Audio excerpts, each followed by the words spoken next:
analysis of the event step by step and ballot by ballot coverage. They will be joined by reputable studio guests to help analyze and break down key ballot issues to meet your needs. As candidates battle for the soul of the Gambia, our team of panelists will get you the information you need to make informed choices. Join our coverage Race for the State House every Thursday at 6 p.m. You decide, we got you covered. Your voice, your ballot with Kerr Fatou.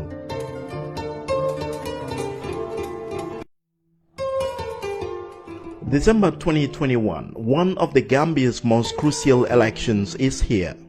At Kerr Fatou, we got you covered. Our team of credible and knowledgeable analysts will bring you exclusive analysis of the event step by step and ballot by ballot coverage. They will be joined by reputable studio guests to help analyze and break down key ballot issues to meet your needs.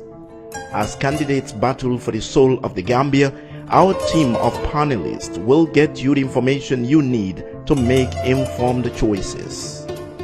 Join our coverage Race for the State House every Thursday at 6 p.m. You decide, we got you covered. Your voice, your ballot with Kerr Fatou. Our motto is fair play, integrity and transparency.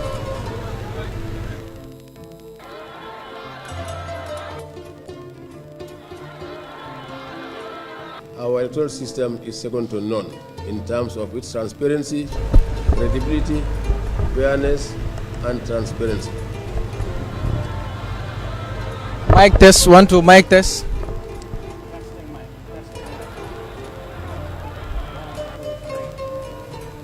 We are pleading to everybody to observe and respect.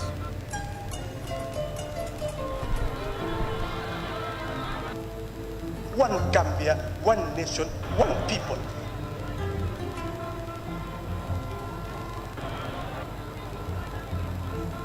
Our motto is fair play, integrity, and transparency.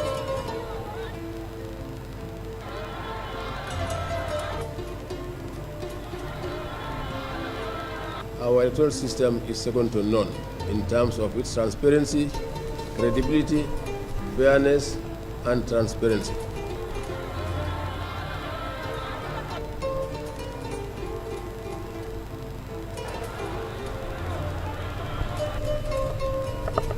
We are pleading to everybody to observe and respect.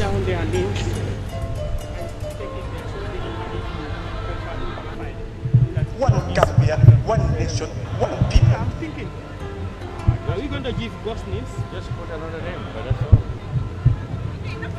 Our motto is fair play, integrity, and transparency. He gave you one, but for the standard. But then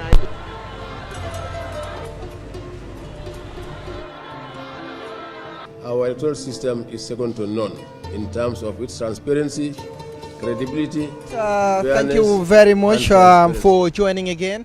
I am, of course, I am Buba Gajigo, joined by Lamin Cham. He will be analyzing for me here on the independent candidates that, of course, already submitted their documents to the Independent Electoral Commission. You're watching Kerr Fatou live, and the next candidate will be Lamin Bojang. He is the party leader and Secretary General for Anrd. Earlier on, we had, of course, Tabora Manneh. Of course, from Tabora Manneh, we have, of course, Bangi also was here, and also, yes, we have another candidate. 3 of them were here, and the other one is an independent also, who is Momodu Ba 1. Momodu Ba 1 also was here, who is saying that he wants to shift the capital from Banjul to Soma and Farafenye. So we'll be discussing about these candidates with I'll be discussing about these candidates with Lamin Chamb, who is assisting me here today. So we will first start with the first candidate that came to submit his documents to the IEC, and that is Tabora Manneh. Tabora Manneh, if you don't know, he is the son of the late popular, of course, chief of Nyomi, that is Alhaji Tabora Manneh. He was born in a small village called Bunyado in the Lower Nyomi district in the North Bank region. And he went to ASO Primary School and also Muslim High School. He graduated in 1988 and also in the 1990s. Mr. Manneh traveled to the United States of America, and then he did his bachelor's in accounting and finance. Then in 2003, after 3 decades in the US, he decided to come down and work as an auditor for Petrogas and of course Gulp in the country here. He is also independent aspirant. Mr. Cham, this is a candidate who formed his political party, but later, shift to be an independent candidate. It seems like he did not give up, despite his party was not registered, but he went on to go for an independent. He opted for an independent candidate. Thank you very much, Buba. Well, yes, welcome to Kerr Fatou and day 2 of the nominations for presidential elections 2021. And like you said, Buba, today too we will have 4. We already have 3 candidates. We are left with General Lamin Bojang of the Alliance for National Reorientation and Development, NDR. NDR, yes. Because even at the beginning, many people were confused whether he is not using a correction of APRC. Because of the word alliance. Yes. The alliance and reorientation, stuff like that. Sure. And then, of course, the earlier pronouncements of Lamin suggested that he really has sympathy for APRC, at least. He defended the regime in many ways. But then of course you could understand he was a general in the army, and he was a diplomat later in the same government. So not only is his party quite similar to the name APRC, but his pronouncements also suggested that he has a lot of respect and sympathy or APRC. I don't know how much of that is left now. Now that their former boss Jammeh has alliance with the GDC. Yes, has thrown a lot of pigeons among the birds there. Yeah. But talking about the first one, Alhaji Tabora Manneh, I'm not surprised that he should aspire to become president. Traditionally, we have this belief that people who come from traditional royals, they tend to have the feeling that they have an entitlement to leadership. So he is among a lot of siblings, sons and daughters of the late Chief Alhaji Tabora Manneh, as you've said, who was both in his own right, a great farmer and chief, a prominent elder statesman, to put it that manner, in Nyomi and indeed many parts of the country. He was well known for his charismatic leadership both on the farm and on the throne as chief. So he was really, he's not surprised therefore that one of his sons should come out and said, well, he wants leadership. But then, of course, this one aimed so high because he wants to be president. President of this country. The late Alhaji, of course, was a chief. Never perhaps dreamed that he would go that length. But that's how it goes. I mean, the more the generation evolve, the more you have people from your family who have become better equipped, better educated, and more ambitious, to achieve to greater heights. So it's a commendation for the Tabora Manneh family, that to have somebody from there who thinks and came out and said, well, I have what it takes to become president, and I need, and I will go through the process, get a platform. He said he want to eradicate poverty in this country. Exactly. He gave example of Singapore, Rwanda, and other countries, that made it. He said the Gambia, we can eradicate poverty together. Yes. You think so? He can do it?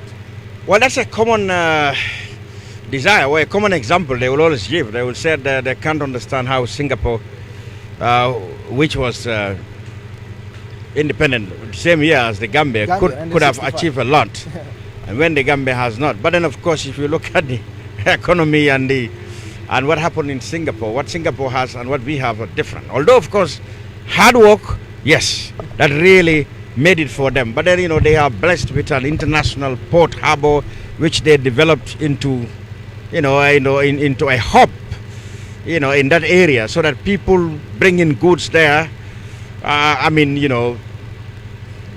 Everything is done so professionally. It becomes so attractive to the world that even that shipping alone has become the stay of their economy and has helped in developing the country very well. Yes, hard work.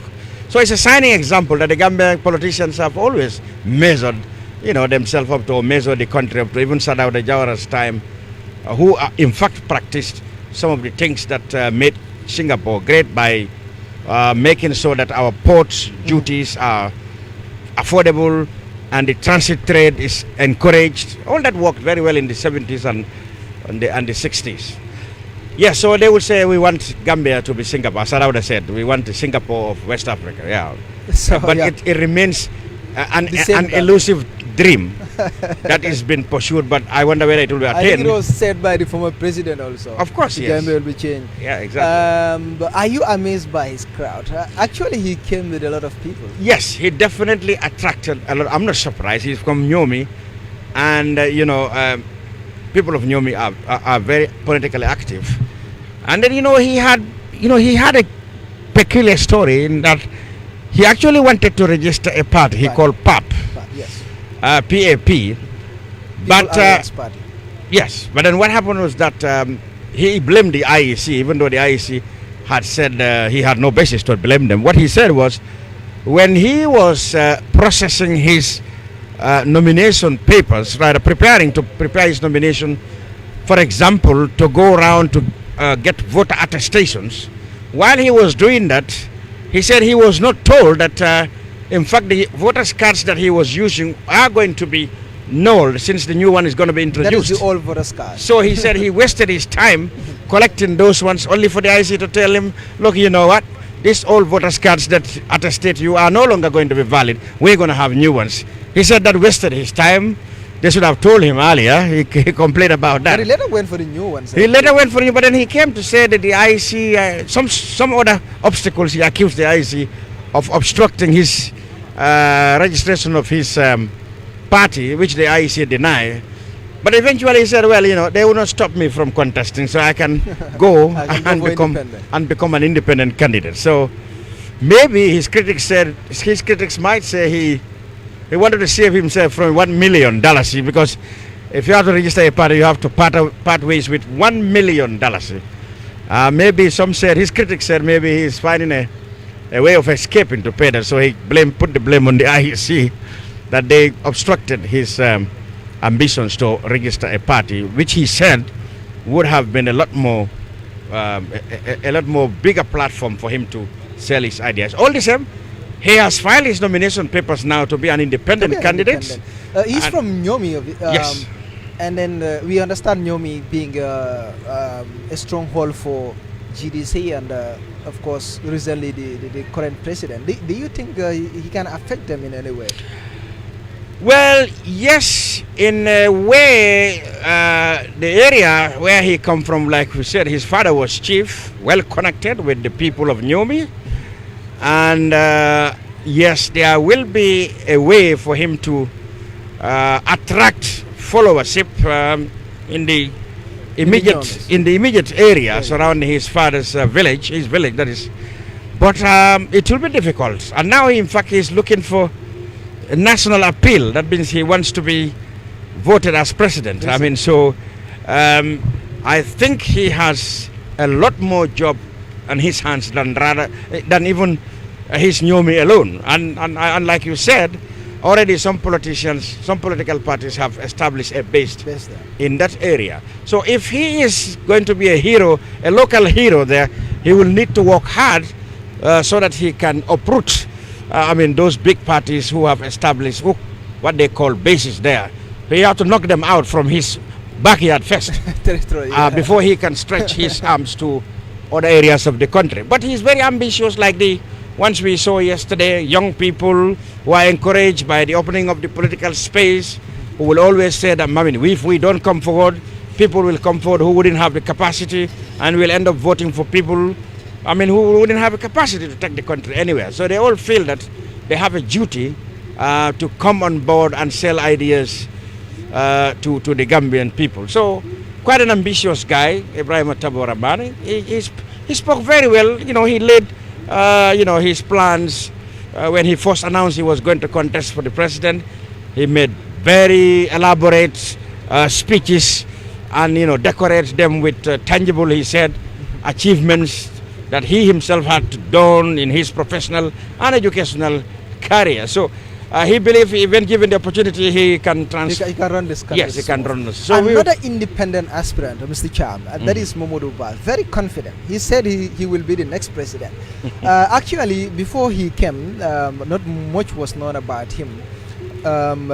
We understand that he's a Gambian, and then he got 2 masters from Anrd University in Dakar, before getting his doctorate degree and also being a professor. And then he said if he is elected as president, he will shift the capital from Banjul to Jarasoma and Farafenni. He will connect Jarasoma and Farafenni, and he will shift the capital there. Very confident. He said it clearly that he will be the next president. Yes, another of young intellectuals who have said that, look, we cannot leave the leadership to mediocres, as they would call it. Yes. And so he's very interesting because not much have been heard of him. Yeah, but yes. And it looks like there might be another Momodu Ba if he's one. Or might There's be another Momodu Ba. There certainly has to be Momodu Ba, yes. Yes. Why is Momodu Ba one? So even that now presents, another twist of all the drama in this election exercise. The field is so crowded that you have people of the same name and the same, perhaps color classes. In fact, he not only classed with names, but he also had color classes. Exactly. He was told by the IEC. So all this added to the drama we are going to see this year. But one thing that really struck me when he said he chose orange, because he said that represents vitamin C. Vitamin C. And that the Gambia is sick and needed to be injected with vitamin C. That was interesting. Quite interesting fellow. Yeah.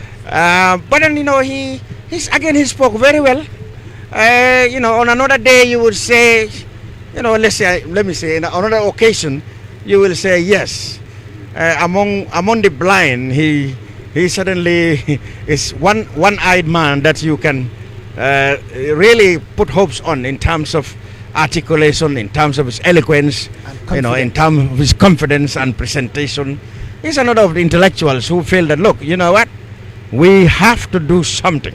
We will have to come out and, make a starting, to inspire, others to come, and put their hand up or throw their, hearts in the ring for leadership, political leadership. Because people of our caliber must lead. We must not leave it to people who are just pretenders, who doesn't even have the wherewithals or the basic capacity to run our affairs or our wards or our councils, let alone the presidency. So I see him as another of the bunch of intellectuals, young ones, who, others will say are over ambitious, because one can argue that why didn't they go behind much established political parties like the UDP, the PDOIS, the GDC, and the NPP, so that they can get apprenticeship and perhaps get themselves do some apprenticeship behind the old guards, so that in the event of success they may be projected to be in various positions.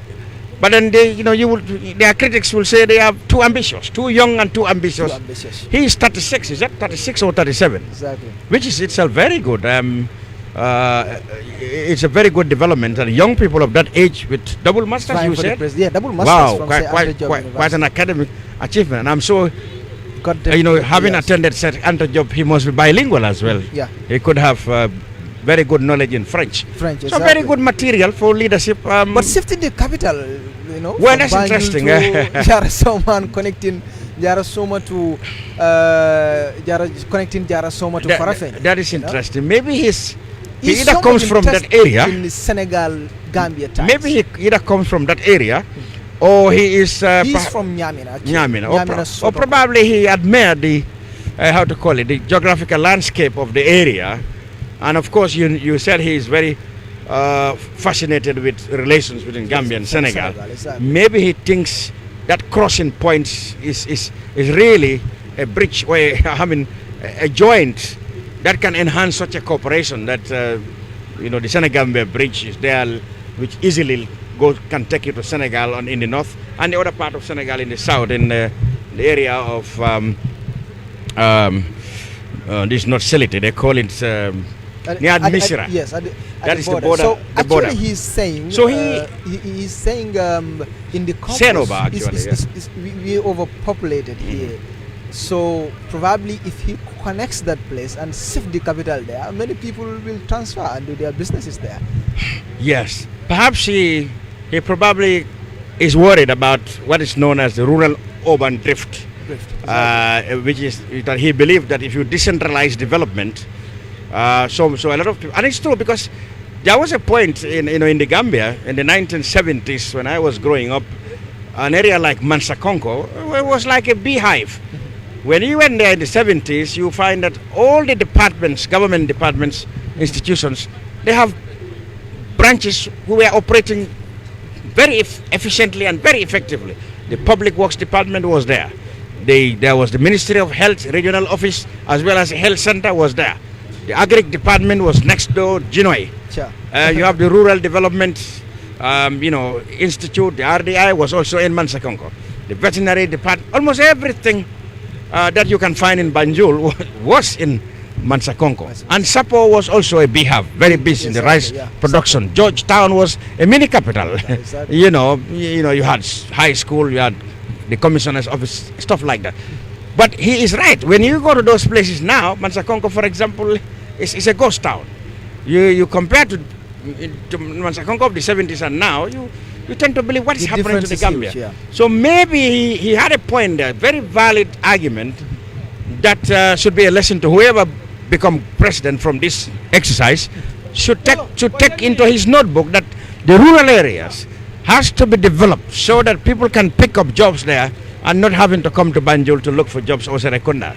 That's a good point. I admire his judgment on that front. Interestingly, we just witnessed another candidate. That is Banki. Actually, he did not speak to journalists because he's saying that he had a COVID test and then it's not safe to be close to people, which is very right.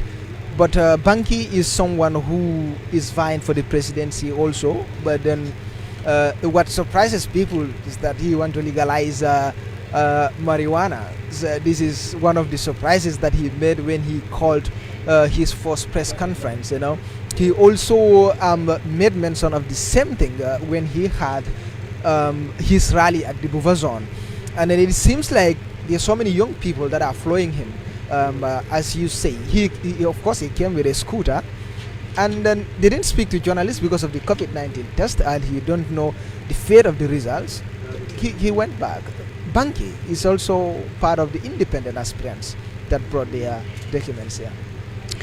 Yes, quite an interesting candidate from the word go. When he declared his intention to run, I mean, he had always been a person of great interest to a lot of people. Yes.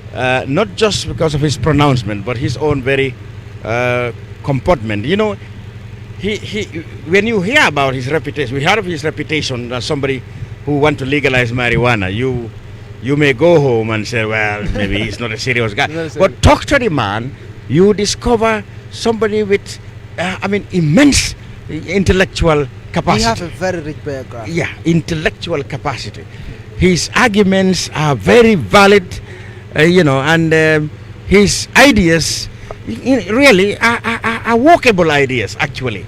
For example, he ruffled feathers when he talked about marijuana, but he often said the journalists always put that out of context. He often criticized journalists for sensationalizing part of his speech. Yeah.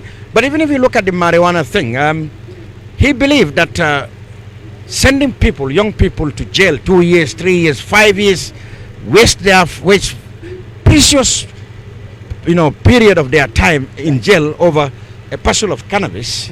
He said that is completely nonsensical. When cocaine dealers would walk out their way, from any problem with money. Alcohol is flowing. He said that is hypocritical. Yes. When cocaine dealers can get away. And cocaine, of course, have more harmful effect than marijuana. In fact, he believed that marijuana has some medicinal effects and medicinal purposes. And of course, it's true in other areas they have actually legalized marijuana.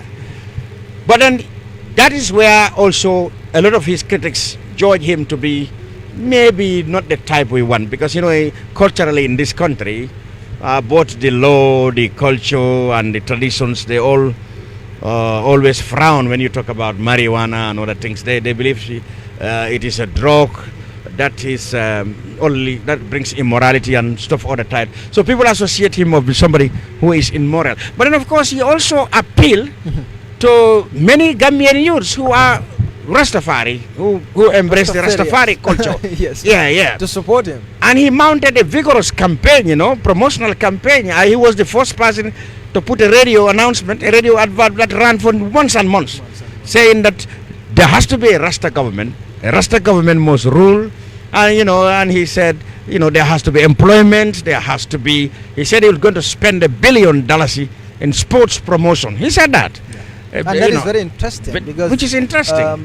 Sports is an area that is so marginalized from the previous government. Exactly. And then I think having an aspirant that will promote sports, that will be very interesting. But he's a young man, just 43 years, and then he is from Banjul, another place where I can say, I don't know whether I can use this word, that most of the people are not decided, because we've seen the NPP rally there.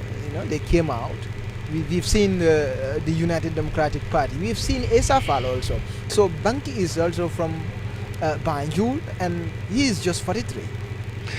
Yeah, I think here, for once, I would say that Banki would not be proud of Banjul as his base politically, Okay. because not only that there are very negligible number of voters there, but then as the seat of government, he doesn't believe that it's a suitable place to propagate his ideas. For example, legalization of marijuana and get into involvement with people who embrace Rastafari, people who smoke dope in our streets or in our ghettos or on the beaches. They are not in Banjul. They are all over in Fajara, Bakau, in the combos. And he went to defend them. The other time, one of them got in trouble with the police. He said his supporters were being harassed just because there is this false notion that they must have jamba in their pocket, which he said is wrong. He had a clash with the police and accused them of harassing his supporters. So I think he is working on a platform that will give him a national appeal. The Rastafari culture is very widespread, in our midst. And don't be surprised that if Banki got his name in the ballot, I can tell you, I can say this for free, that he's certainly going to do better than candidates that you might himself rate above him. I can tell you that. He may be the surprise package. I can tell you. Yes, he may be the surprise. So we're going to talk about the last candidate of the day. He will be coming, of course. That is Lamin Bojang. He also encountered, of course, some difficulties. You know, we understand when he started, because of course he was a diplomat, and then we understand from resigning, and then he joined the Gambia Action Party, you know, led by Musa Yali Bachili, but he later had a problem with them. That led to his, of course, removal from the party. It seems, I think they served him a suspension or expel later that he should leave the party. Then he took a break from politics and later formed the Anrd. He couldn't give up. He is from Brufut, another young man, and then who has a very rich biography, Lamin Bojang. But it seems like Brufut Tijan, say Tijan Hydra of Ganu is also from Brufut.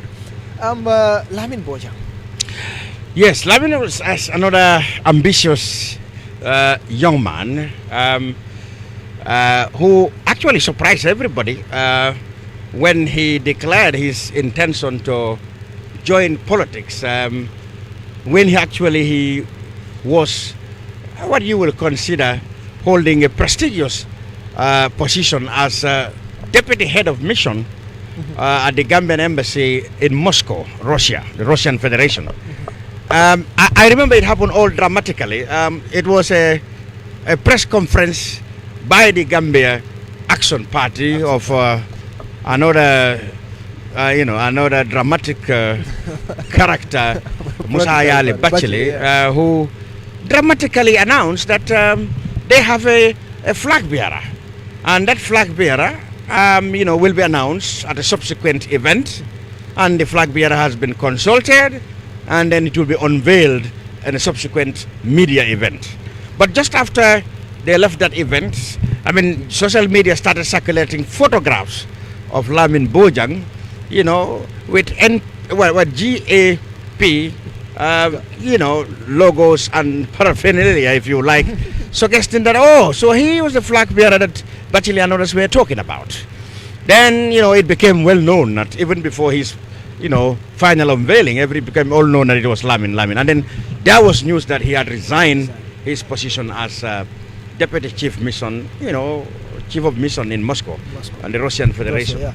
Then he came to the scene in the Gambia, and he was actually making a lot of waves for the Gambia Action Party. When he's a charismatic so they guy. want to change your mic in just few minutes. Actually, we will rejoin him, so you can give them the other mic. Good. Yes, you can continue. Looks like we might be seeing the arrival Of Mr. Bojang. Yes, very soon. We will soon. Yes.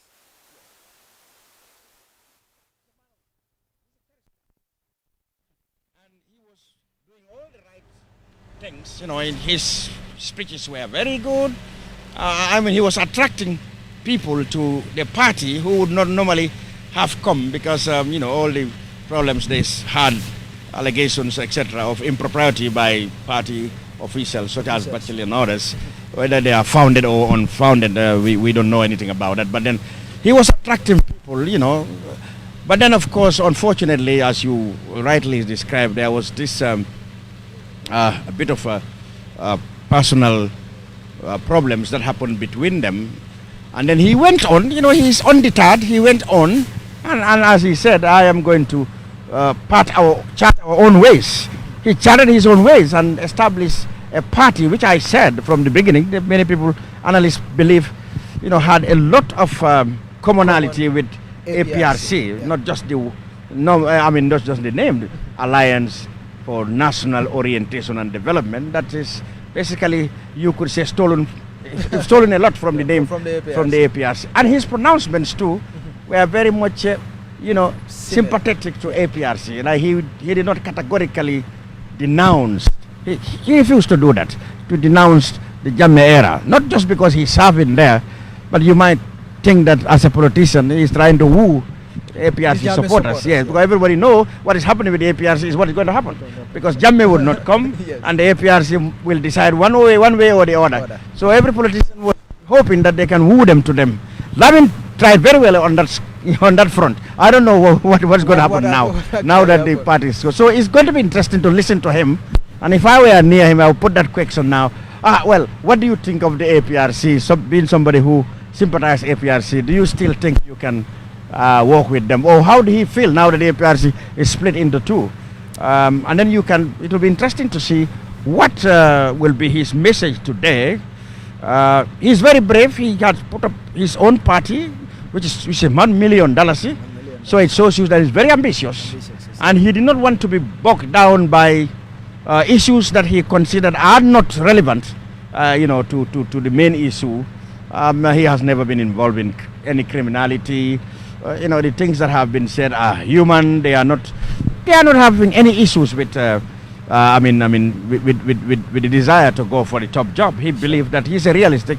He going for the top job. He's human. He can err. Anything can happen to anybody. Yes, so he has that concept that, look, I cannot be bogged down. I have to fight on.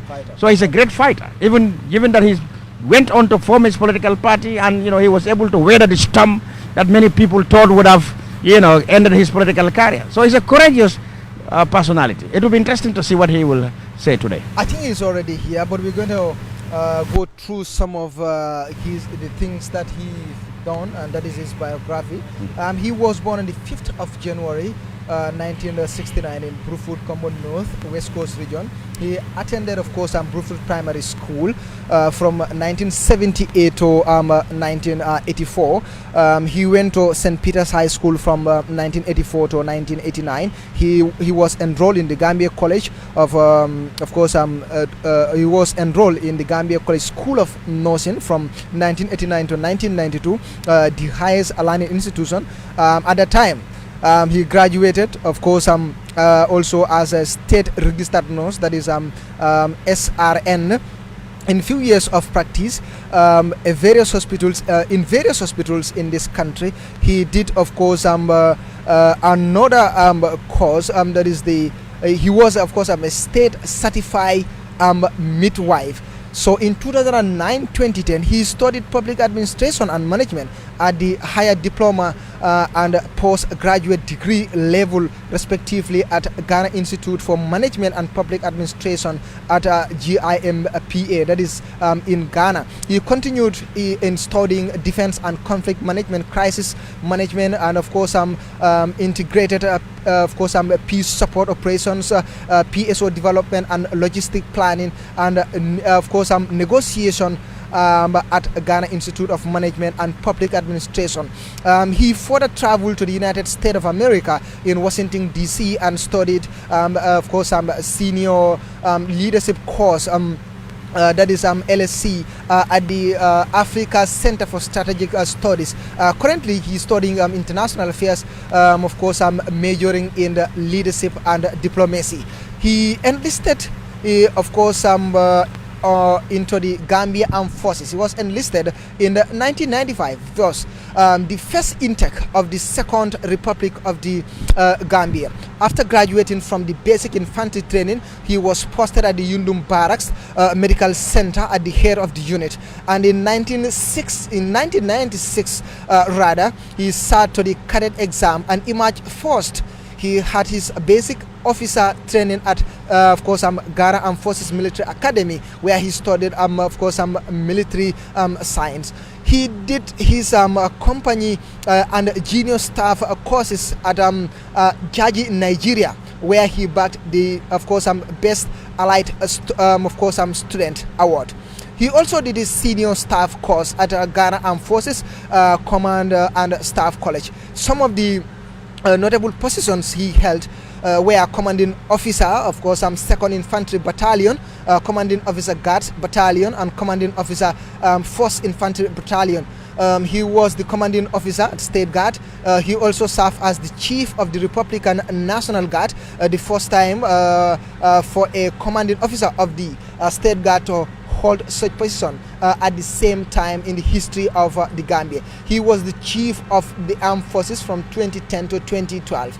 Then in 2012, he took his first foreign service duty in the Kingdom of Saudi Arabia, that is Riyadh, as the deputy ambassador, and in 2014 as the consul general in, of course, in Jeddah, the Kingdom of Saudi Arabia, and changed with coordinating of Hajj matters and others. In 2018, he was redeployed to the Russian Federation as the deputy head of mission, the position he is still holding. But he, of course, resigned from that position. Mr. Bojang has a unique combination of security, of course, geopolitics and medical background that he makes that makes him the right choice, according to his biography. Anyway, the right candidate to, of course, lead this country from a trained nurse to, of course, being the of course, from a trained nurse to being a soldier and now a presidential candidate. Exactly. He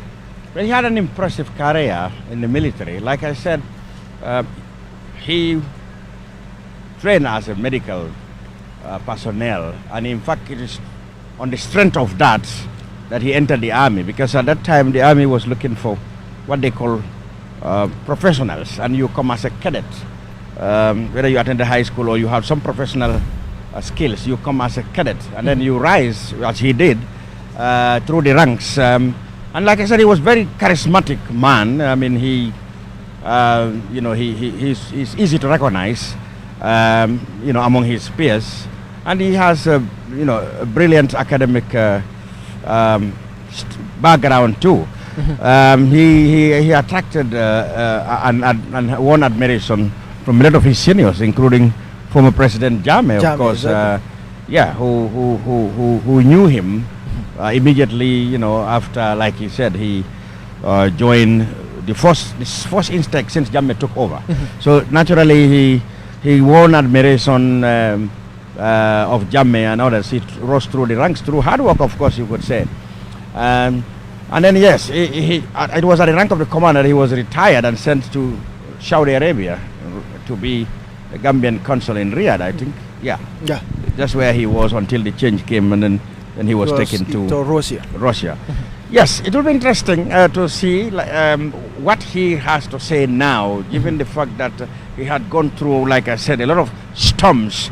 His controversial split with the Gambia Action Party and his subsequent formation of his Anrd, which many people think is a corruption of the APRC. And now that the APRC, from a group from which he thinks he can draw support from, have now been split, it will be interesting to have his ideas about it. So now I think he's entering. Yes. He's actually with a noisy entourage, actually. And it seems like he came with a huge crowd. I saw a bit of that preparations this morning. So I always expected that he will come with a crowd. He has a lot of ambience around his candidature, especially in his immediate surroundings. Sure. In Brufut Sanchaba. Like I said, he's a fighter. He's really a soldier. Because if he's able to shoulder all the unfortunate things that happened since he launched his political career, then he really, can be considered a survivor. He definitely need to work hard though, because places like Combo in general, West Coast, that is a big battleground for the big wigs, like the Usainu Dabos and the Adama Barros, as well as the Mama Kandes. Yes, so he will have, like others, he will have to fight. But then you can say, yeah, impressively he has managed to craft a name for himself and got recognition as somebody who will fight to the nil. And he's very ambitious. He's going to have his name in the ballot box, in the ballots, no doubt about that, come December. All right. He is now seated, and I'm sure he's going to. We are going to sift there and see what are the things that are happening there, and then how he will submit his document to the Independent Electoral Commission chairman, that is Alaji Momor Jai. So, of course, mbita nga jibe abala document sol submit da nyame murana lene ka kodolu analyze janning mbe lunga nyin sorona bayra telem last candidate onyente.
Bojang, and welcome. We start with silent prayers, please.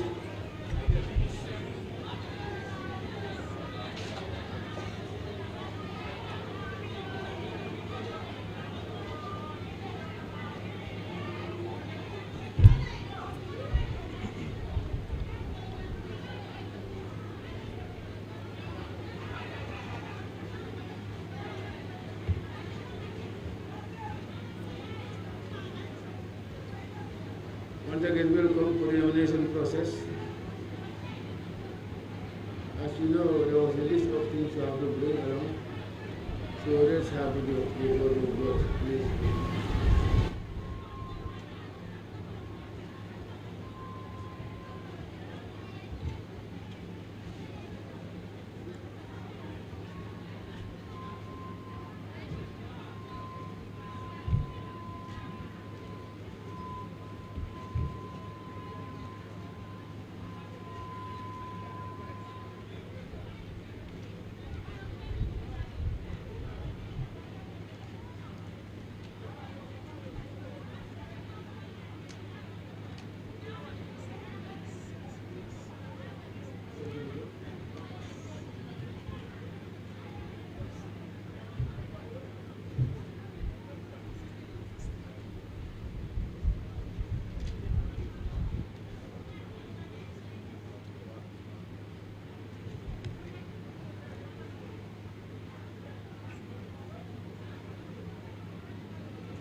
Yes. Code of campaign ethics was not signed. Have you signed the code of campaign ethics that was given to you?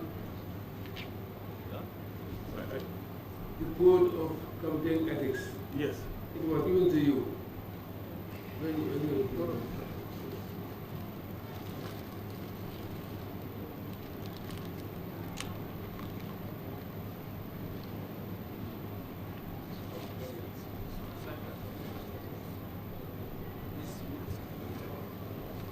This is what we skipped and we went to.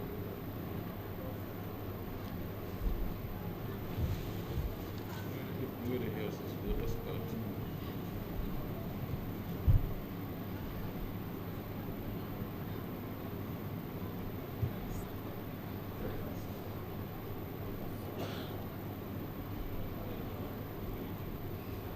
Sorry, sir, for we skipped.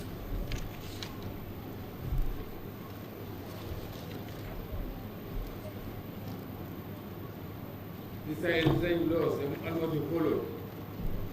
Inshallah. What about your voters card?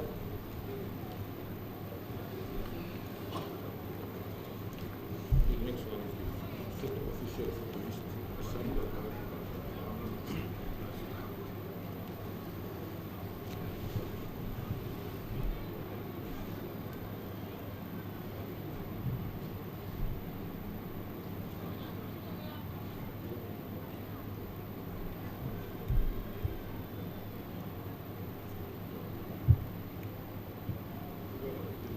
And now your photo, please. Your photo. Sample of your photo to be used. Do you have any photo with you? I do not have any photo with me right now. Yeah, But we when thought you go Friday. our understanding about the text is that we can submit it now against a particular period. Yeah, when you go Friday. Yes, that's what is our understanding. We need this sample anyway. Okay. We will provide that sample inshallah tomorrow. Thank you. And a copy of your certificates. Okay. What is it? All right. Okay.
Well, Honorable Goya, my pleasure.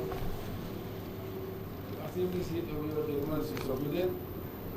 You continue to contest in the election. This is a receipt of what you brought, and I wish you all the best. And also, on Thursday, there is public scrutiny. The public will come and see the documents submitted and verify them. That's for all criminal aspirants. And thereafter, we will now decide whether you are qualified or not. All the best. Good luck. God bless. Thank you very much.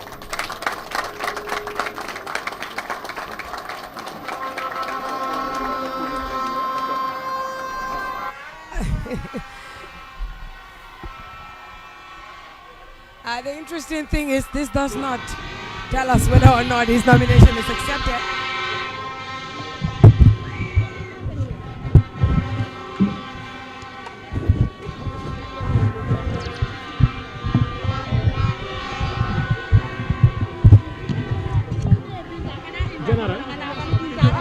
General, sorry. I just want to speak to you. Yes, the crowd behind you, because the interview wasn't supposed to be.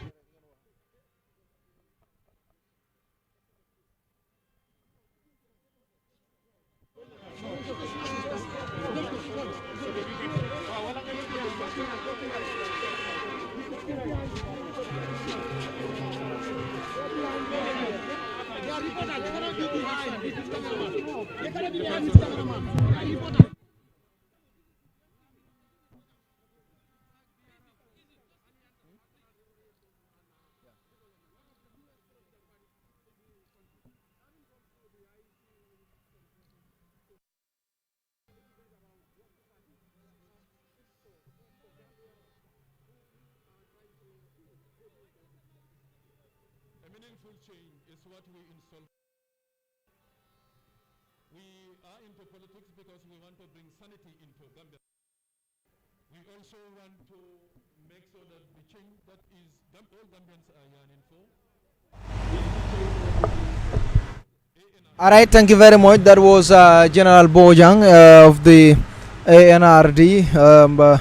He is the last person for the day, but we will be listening to him. I don't know what he will be saying after submitting his nomination documents to the Independent Electoral Commission. I see General Bojang wati mi alonko tefana ala kaitul tale kadi I see la mile mararin carte fa la kola Gambia banko kanjang ate fanang be diamulale anin journalist be kacha sorolale mba jibelale fanam be mune fola ani journalist olu TMI la kacha mi alonko inyanta wole sorola la kacha mi alonko inyanta wole sorola koku mone konda General Bojang mo mone kan jiti Anrd montamet mone kon tay the last person ko xamne tay dañ ko wara nominate sobe yalla of course am joxena kayitami be pare waye legi nak lu dess mo nekane lan la mo wax journaliste tay journaliste ñu ngi ko xaar pour mu wax gaay lan la mo wax xamna suñu sustate wa suñ technicien yi nañ mal link si waxam bi pour ñu mëna xam lan la mo discourse ak journaliste yi fofu nonu so lolu mo nekk di xew fi so that is it. I believe if he start talking my people should be linking me with him, that is General Bojang, to see what exactly is he going to his nomination documents to the Independent Electoral Commission. But he is the leader of the Anrd, former knows, and also across to the Gambian people. We believe that we have to look at what the Gambian people need. And we felt that there are some areas that if you are able to develop those areas, you will touch every aspect as far as our development is concerned, such as agriculture, security, health, education, and fisheries. You see, for us to be able to fight corruption, for us to be able to fight hunger, unemployment, and poverty, agriculture is one area that we have to invest in heavily. And it is not going to be a rocket science. We believe that mechanized agriculture is a solution to our problems. And if you look at the Gambia, we have the arable lands, we have the manpower, the human resources, we have it. We also have the water. All that is lacking is leadership. If you go into the seas, just 30 nautical miles, you will see something that is definitely disheartening. There are vessels, over 60 vessels in our seas, fishing indiscriminately, and some of them, they said they have licensing with the Ministry of Fisheries, but if you go to the seas, you will see what is happening there. There are young people in this country, men and women, who are also trying to make ends meet. But if you go to sea and see what is happening there, it's very, very sad. These big vessels, what they are doing to our young people, men and women, it is a song in this country that people are saying that the young people do not want to work. And Anrd is saying that that is not true. They have not given them any work to do, and therefore they have no work to do. And we believe that we can change that status quo. We can bring in something that will make the young people to be reliant. We can change that status quo so that the young people can be innovative. We want a leadership that can inspire them. And the health sector also is the same thing. Our health institutions have collapsed since independence, 56 years of our existence. Our health sector is almost collapsed. The number of days that Gambians trek from here to Senegal just to seek medical care is unbearable. We believe that if we introduce medical insurance, we will be able to, right across, be able to take care and make sure that Gambians have good health. And this is what we are coming to do. Looking at all these beautiful projects that you are talking about, all these sectors that you hope to improve as a government if you come to power, impressive. But how do you hope to achieve it? You are just telling us you will do something different. But how do you hope to achieve this? It's one thing to say I will achieve this. What is another thing to tell us how what plans you have in store? Exactly. I don't know if this particular interaction is going to be sufficient for me to in detail explain that to you. But I know what you want to ask. Where are you going to get money to be able to do this? Remember, this is a sovereign state. We are paying our tax. Where is our tax going? You know, the number of corruption that is happening in this country is unbearable, and that is why your salary cannot be increased, and that is why electricity is very expensive in this country. Look at the cost of living in this country; it's just unbearable. Where we are going to get money is what I have just outlined. It is through agriculture. Look, if you go to Sanyang or Gunjur, you will find out that government has just installed fisheries factories there. How did they manage to do that? Did they use the Gambian money? No. Every development, whether it's a development country or a developed country, they all have development partners.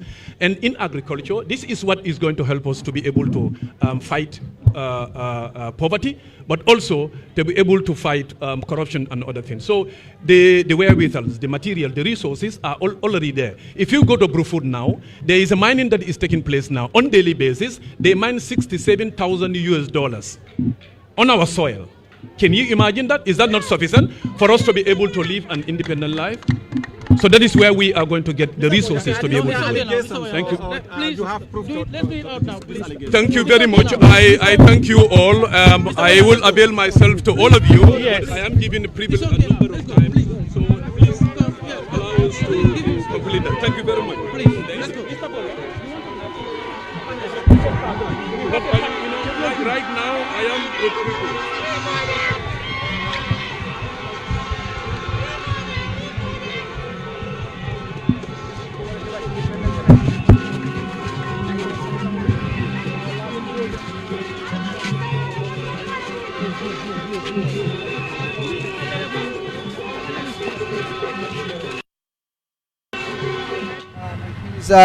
Of course, documents to the Independent Electoral Commission. Walem General Bojang natara dong aya wato so dong ba kadale pour nga so na platform moto jang pour na se kachano nyameng abe diamu kanne banko la kola kol mi alon ko le bijang wala na yin dakar tambindi pour ay ke banko president ngoti are fanambe wole fokang bijanne mi alon ko nyanta ku jamal kala jele adina funding kelo ani nganna ba fanan sodole mi alon ko an sem munafanno nyimbal mbulu anin ku ko ngol mi alon ko ay wole fo natara nga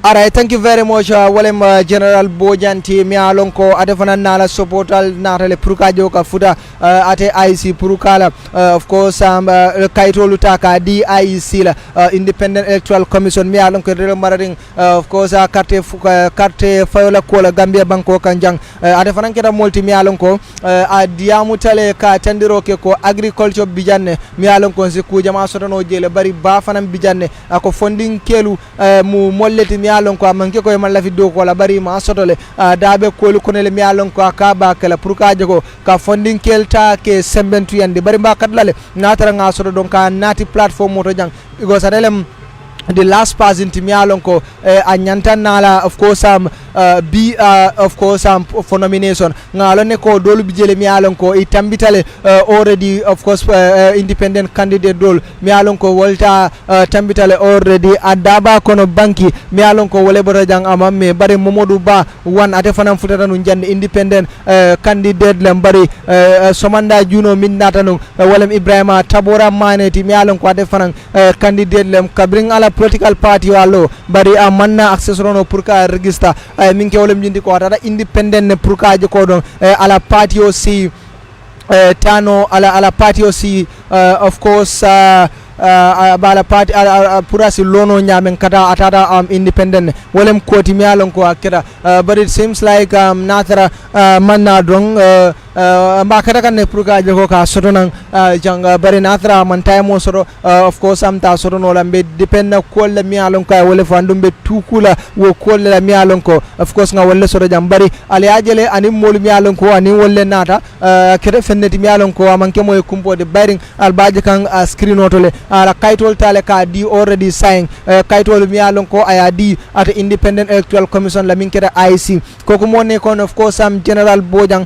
ko xamne mom tamay of course ñewon na fi tay pour mu wone kayta wala mu joxe kaytam yo xamne mu ko waro jo of course IC that is the independent electoral commission joina kaytam wax na ci mbirum agriculture te mu ne Gambia dañ ci wara def lu bare wax na tamit suñu geej bo xamne am nañ ko mu ne nekut ne si moo nekk ndawi Gambia mu ne nekkuñ ne bëgg ñoo liggéey waaye dañ amul liggéey boo xam ne war nañ ko mun a def Gambia fii nii mu ne moom su nekkee président moom of course am na saafara jàngoro yoo xam ne am nañ ko fii nii moo nekk mbiri liggéey boo xam ne ndaw yu bari ñu ngi ko joytu moom tamit moo nekkoon last person bi tey because xam ngeen ne suba teel kii di of course Ibrahima Tabora Manneh ñëwoon na fii nii moom tamit pour wone document sam wala kayitam bi joxe kayitam si independent electoral commission moom nag bu mu fa jógee of course beneen independent candidate moo ñëwoon moo nekk of course kii di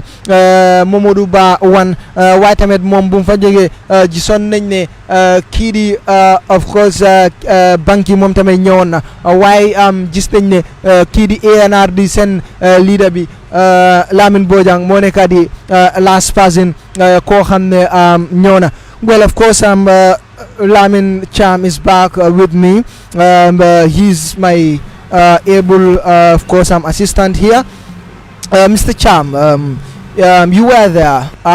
What exactly is Mr. Bojang saying? Well, he repeated some of the messages and arguments he had put forward always since when he declared his intention to run. And, he had two backgrounds that he had personal experience through. That is the medical and the security background. He had both. And he never wasted time. Anytime he has the opportunity, he will address those two issues. Yeah. In passing, he mentioned the sovereignty. I mean, in his military mind, he believed that where you have foreign troops in a country, that country has, to some degree, lost its sovereignty. And Lamin has always pushing that yeah, to anybody who cares to listen. That look, I don't believe we need foreign. They call it in their military jargon, foreign boots on the ground. He said we don't need them. So he mentioned the question of sovereignty, and he also mentioned the health sector. You read his CV. Yeah. We know, we saw the height of that disapproval by the community in Sanyang not long ago when there have been problems within the villages and this thing that extended to the fish milling machine that is in Sanyang, and you have them in Tanje as well as other villages. So a lot of people have resentments against those foreign fish mill companies. That is a grievance that the coastal town dwellers have. He mentioned that he's from Brufut. He knows. Yeah. He even mentioned the mining that has just the mining plant that has just been installed in Bruford. He come from there. He said a lot of money in foreign exchange has been earned from there. He said these are the kind of monies that should be pumped into our economy to create jobs. He said it is not true that youths have refused to work. No, he said you didn't provide them jobs. The opportunities that have been given to the foreigners have not been given to the youths. So he said these are some of the things he will use, his party, if they get to State House, to fix the Gambian economy. So I think this is the Lamin Bojang, the general we had since when he declared his intention. Is the same method, the same fiery rhetorics when it comes to security and health sectors.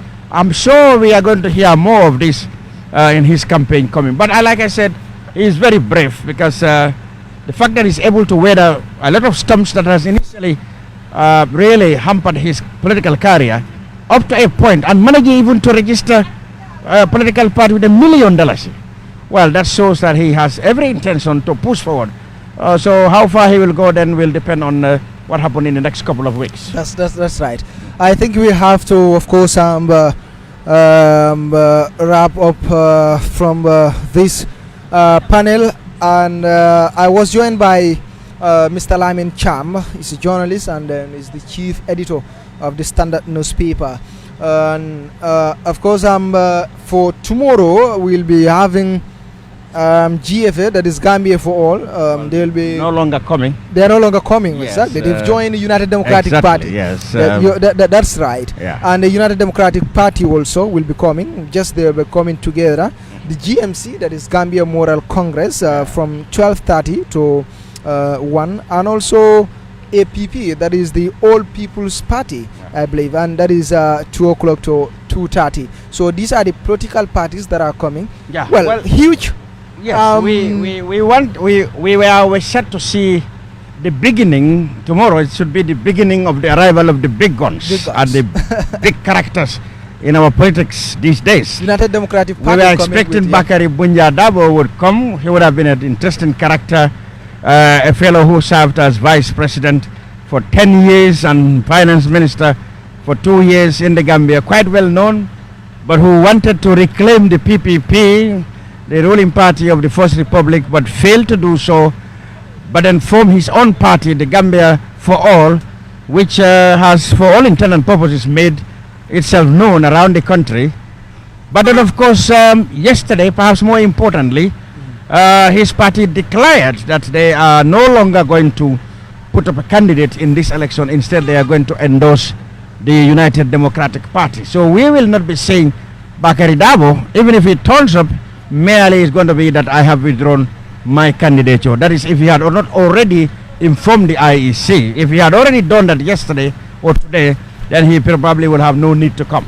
But if he hasn't done that, or if the IEC insists he has to do it here, then of course we will see him, but his message would be, no, I have now withdrawn my candidature. We will see characters like the GMC leader, Ahmed Fatou, is on the calendar. Yeah. So it's interesting because recently he has been announced to be in a coalition with the APP, the Citizen Alliance of Dr. Ismail Assise. Now, we have not heard much about how much progress they have made in establishing or in choosing a flag bearer. Sure. So it's going to be interesting to know whether each of them will come and get nominated and then later withdraw and go behind the eventual flag bearer of that coalition. But in the absence of that, we will think that they will come and each be nominated individually until they manage to have a flag bearer of that coalition, when of course they will withdraw and go behind that flag bearer. So interesting times tomorrow. I hope, of course I forgot the UDP. There's no doubt about that. That's going to be Usenu Numukunda Dabo, because their critics said, well, you know, that one you just cannot speculate. It has to be him and only him. So he's gonna come, and of course, you know, as one of the big blocks in our political landscape, you will expect a lot of ambience and fanfare behind him. So that's what the scenario will look like tomorrow. All right. Thank you very much. That was Lamin Cham. I thank you very much for joining me on this panel, and of course I'm giving those great analysis. And of course, thank a very a big thank you to, of course, Ibrahim Jara also. He was here earlier in the morning to help me with the force candidate, that is Ibrahim Tabora Manneh. So we thank each and every person who is following Kerr. We thank you, and we thank you. You are the people that are making us to work more and more. So join us tomorrow, inshallah. We've mentioned the, of course, political parties that are coming tomorrow. Of course, United Democratic Party together with GFA, GMC, CA, of course, and other political parties that are coming. We'll be showing you each and everything that is happening here at the Independent Electoral Commission tomorrow. I am Buba Gajigo. Bye-bye. December 2021, one of the Gambia's most crucial elections is here. At Kerr Fatou, we got you covered. Our team of credible and knowledgeable analysts will bring you exclusive analysis of the event step by step and ballot by ballot coverage. They'll be joined by reputable studio guests to help analyze and break down key ballot issues to meet your needs. As candidates battle for the soul of the Gambia, our team of panelists will get you the information you need to make informed choices. Join our coverage, Race for the State House, every Thursday at 6 p.m. You decide, we got you covered. Your voice, your ballot, with Kerr Fatou. The system is second to none in terms of its transparency, credibility, fairness, and transparency.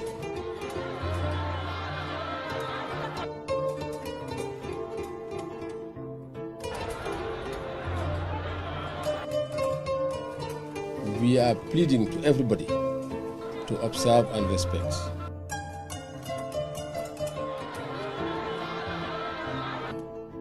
One Gambia, one nation, one people.